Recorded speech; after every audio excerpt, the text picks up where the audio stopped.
Assalamu alaikum wa rahmatullahi wa barakatuhu. Welcome back to Purely Islamic. मैं हूं आपका मेज़बान बदर बिन सईद. नाजरीन, आज हम कुरान मजीद की एक निहायत खूबसूरत और जामिया दुआ के बारे में बात करेंगे जो हमें अपने मरहूम वालिदैन, रिश्तेदारों, दोस्तों और तमाम अहले ईमान के लिए पढ़नी चाहिए. हम सब की ज़िंदगी में ऐसे अजीज़ होते हैं जो इस दुनिया से रुखसत हो चुके होते हैं. वालिदैन, बहन भाई, दोस्त या दीगर अजीज़. इनकी जुदाई का गम तो हमेशा दिल में रहता है, लेकिन एक चीज़ ऐसी है जो उनके इंतकाल के बाद भी उनके लिए फ़ायदेमंद साबित हो सकती है, और वो है दुआ.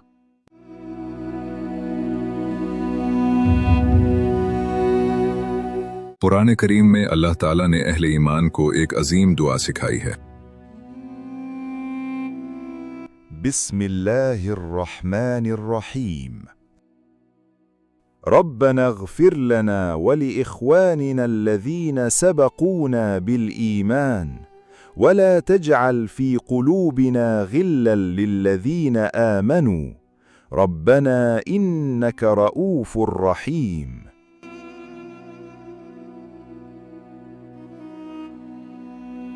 ऐ हमारे रब, हमें बख्श दे और हमारे उन भाइयों को भी जो हमसे पहले ईमान लाए, और हमारे दिलों में ईमान वालों के लिए कोई कीना न रख. ऐ हमारे रब, बेशक तू बड़ा मेहरबान और रहम फरमाने वाला है. सूरतुल हश्र, आयत नंबर 10. नाज़रीन, इस दुआ की खूबसूरती ये है कि ये सिर्फ अपने लिए नहीं बल्कि उन तमाम मोमिनों के लिए दुआ है जो हमसे पहले दुनिया से जा चुके हैं.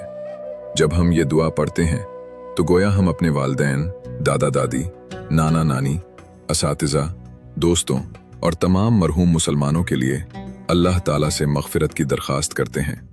ये दुआ हमें उख़ुव्वत, मोहब्बत और दिलों की सफाई का दर्स भी देती है.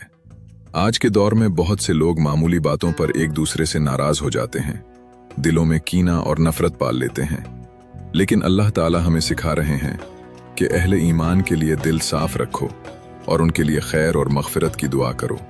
सोचिए, अगर हमारे मरहूम वालिदैन या अजीज़ आज हमसे कुछ मांग सकते तो शायद वो यही कहते कि हमारे लिए दुआ करो. दुनिया की दौलत, जायदाद और शोहरत कब्र में किसी काम नहीं आती, लेकिन औलाद और अजीज़ों की मुखलिस दुआ मरहूमीन के लिए रोशनी और राहत का सबब बन सकती है. लिहाजा कोशिश करें कि रोज़ाना अपनी दुआओं में इस कुरानी दुआ को शामिल करें.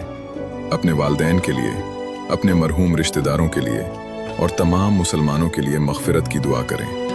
अल्लाह ताला हम सबको अपने मरहूमीन के हुकूक़ अदा करने की तौफ़ीक़ अता फ़रमाए और हमें भी उन लोगों में शामिल फ़रमाए जिनके लिए बाद में आने वाले लोग दुआएं करते हैं. आमीन या रब्बुल आलमीन. नाज़रीन, अगर आपको ये वीडियो पसंद आई हो तो इसे अपने दोस्तों और रिश्तेदारों के साथ ज़रूर शेयर करें ताकि ज़्यादा से ज़्यादा लोग इस खूबसूरत कुरानी दुआ को सीख सकें. वीडियो को लाइक करें और मज़ीद इस्लामी वीडियोस के लिए प्योरली इस्लामिक को सब्सक्राइब करना न भूलिए. जज़ाकुमुल्लाहु खैरन. अस्सलामु अलैकुम व रहमतुल्लाहि व बरकातुहू.